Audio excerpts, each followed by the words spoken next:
कहा जाता है कि ये जनरेशन किसी लायक नहीं है, कुछ नहीं बन पाएगी। इसी जनरेशन ने, इसी जेन जी ने नेपाल में सरकार गिरा दी है। नेपाल के प्रधानमंत्री केपी शर्मा ओली को मजबूर कर दिया है इस्तीफा देने पर।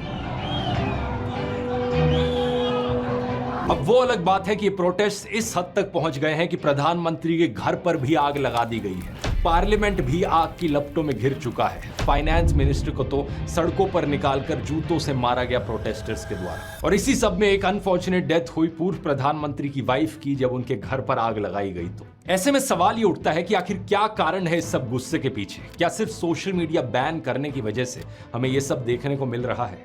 इसका जवाब है दोस्तों, नहीं। इसके पीछे कारण इससे कहीं ज्यादा और गहरे हैं। आइए समझते हैं आज के इस वीडियो में। ये बात है 8 सितंबर 2025 की। नेपाल की राजधानी काठमांडू में हजारों लोगों की भीड़ इकट्ठी हुई थी प्रोटेस्ट करने के लिए।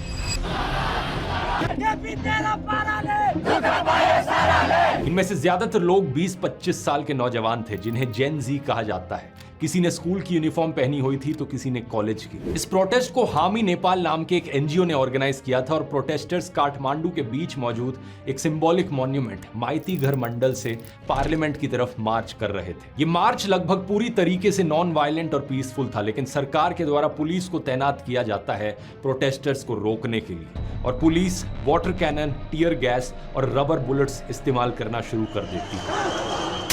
देखते ही देखते पुलिस और प्रोटेस्टर्स के बीच में क्लैश देखने को मिलता है। कुछ प्रोटेस्टर्स पार्लियामेंट कॉम्प्लेक्स के अंदर भी घुस जाते हैं, लेकिन फिर पुलिस जो यहां पर करती है उसे पूरा देश देखकर दंग रह जाता है।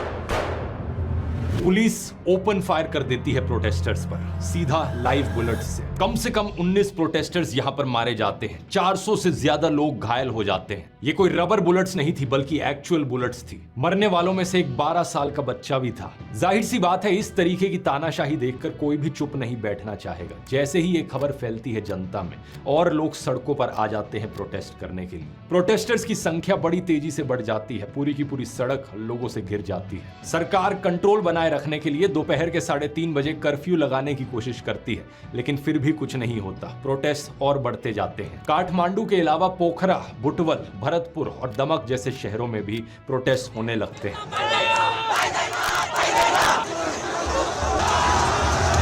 इन प्रोटेस्ट के होने के पीछे एक कारण जिसकी सबसे ज्यादा बात की गई है मीडिया में, वो है सोशल मीडिया एप्स पर बैन लगाया जाना नेपाल में। असलियत में दोस्तों ये एक कारण जरूर है, लेकिन इससे बड़े कहीं ज्यादा और कारण हैं, जैसे कि करप्शन, सरकार की मिस गवर्नेंस, बढ़ती बेरोजगारी और सरकार में बैठे मंत्रियों का नेपोटिज्म। इन सब की आगे बात करते हैं, लेकिन पहले सोशल मीडिया वाले पॉइंट पर आए तो नवंबर 2023 में सोशल मीडिया कंपनीज को मिनिस्ट्री ऑफ कम्युनिकेशन